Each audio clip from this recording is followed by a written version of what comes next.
This is Karen Leslie. I'm your WordPress fairy godmother from Kiss WP Websites. And today's topic I thought I would do with WordPress websites is whether or not you need a new WordPress website. So, why am I specifically covering this topic?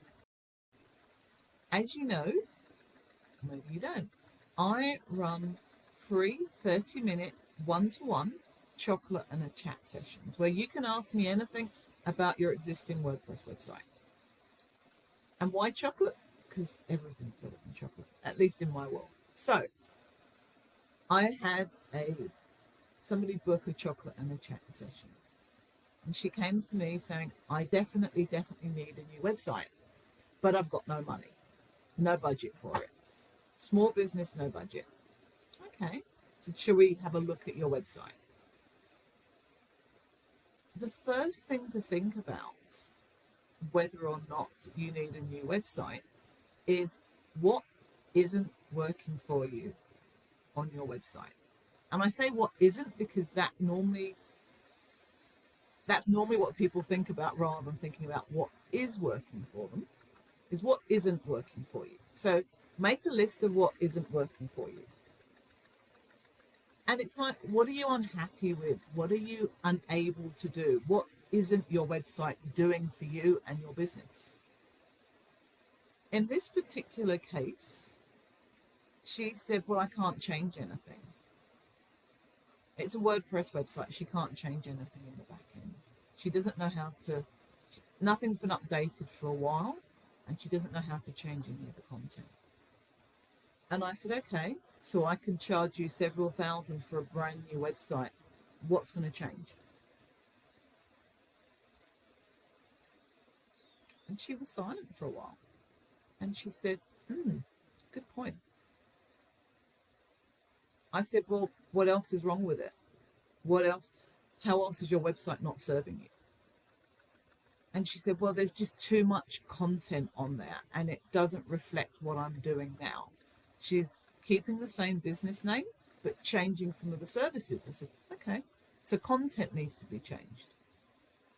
I said, so what I've heard so far is you've never been trained on your website how to update it technically, how to change content, and some of the content needs to be removed. And she went, yes. I said, why do you need a new website? Her branding isn't changing. And I'm not saying her website is perfect. I was clicking on links and they were going to completely different places to where I thought they would go. And in some cases, they were still just staying on a homepage, even though it was meant to click somewhere else. And I said to her, as much as I don't want to put her off having a brand new whiz-bang website and charging her thousands for it, where was the business need to have a new website when you've got no budget? So we've got another meeting booked next week where we are going to discuss what specifically needs to be done. We covered some of it because I'd done a quick review of her website, and then we got together for a chocolate and a chat session. But people sometimes leap to the, I can't afford, I have to have a new,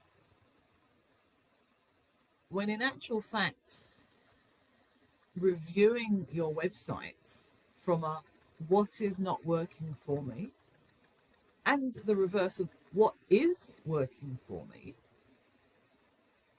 means that sometimes it's tweaks and changes or training that's missing.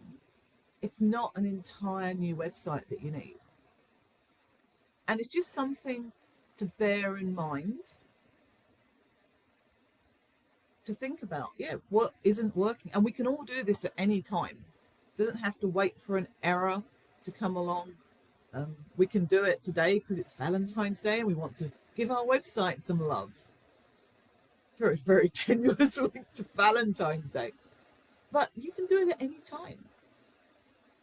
Yeah. When your business changes services, changes goals, changes who you are in the world, then your website should change to reflect that. That doesn't necessarily mean an entire new website. That can mean just tweaking what you've got. So I just thought I'd cover that today in the WordPress Wednesday Live, and I'm aware that we've had some stuttering and things there. I can see I'm still talking and Karen on Facebook Live isn't. You can review your website at any time. You could actually set like a CEO task as part of your business to give it a review every quarter, every 6 months, whatever, certainly every year. Because as you're setting your business goals, your website should be reflecting your business goals, because they all need to be aligned and working together. Well, for you to get anywhere, really. If your business is doing one thing and your website says you're doing another, it's just going to annoy people. Your voice will not be heard, and you will not get the clients that you want. You will not serve the clients. They won't find you. So your next CEO meeting, whether it's with yourself or with a team, think about what is not working for you with the website. Whether it's something that's on the website, whether it's something you need training with. And this applies to any website you have, not just WordPress websites. That's just my speciality. So review your own website, thinking about what is not working for you. What do you need it to do for you? And if you are genuinely considering a new website, how will that website solve those problems that you've got with your current one? I shall leave it for there, because that's 7.5 minutes. If you stuck with me that long, congratulations. This is Karen, your WordPress fairy godmother from KISS WP Websites. Until next time, keep shining.